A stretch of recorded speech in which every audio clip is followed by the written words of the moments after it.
Hingga 3 Juli 2020, pemerintah telah mengalokasikan anggaran penanganan COVID-19 mencapai 695,39 triliun rupiah. ICW melakukan pemantauan pengadaan barang dan jasa terkait COVID-19 sejak tanggal 21 April 2020 hingga 21 Juli 2020. Berikut data belanja pemerintah untuk Almatkes yang didominasi oleh masker bedah.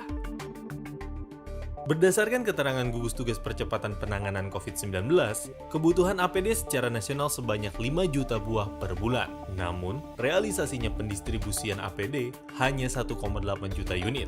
Artinya, kemampuan pemerintah dalam memenuhi kebutuhan APD dinilai buruk. Buruknya tata kelola Almatkes makin diperparah ketika pemerintah memutuskan ekspor untuk APD. Padahal, masih terdapat sejumlah daerah yang mengeluhkan kekurangan APD untuk menangani pasien COVID-19, seperti di Kalimantan dan Papua Barat. Masker bedah pun demikian. Realisasi masker bedah per tanggal 19 Juli 2020 hanya sebanyak 46,2 juta atau sekitar 36%. Padahal kapasitas produksi nasional masker bedah sekitar 2,8 miliar lembar. Kurangnya stok APD dan masker bedah juga menjadi masalah serius bagi tenaga kesehatan. Berdasarkan laporan Amnesty International Indonesia, setidaknya per tanggal 12 Juli 2020, dokter yang meninggal karena COVID-19 mencapai 61 orang.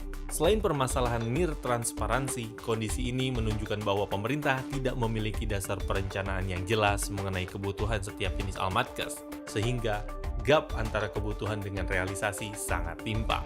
Seperti rapid test yang akurasinya rendah, pemerintah tetap membeli untuk mengidentifikasi penyebaran COVID-19.